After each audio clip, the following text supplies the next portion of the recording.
குமரி பொண்ணு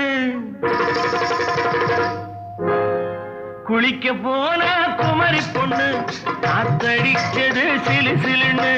குளிர் எடுத்தது வெட வெடன்னு அவ கரையிலேறினா மடமடன்னு அவ கரையிலே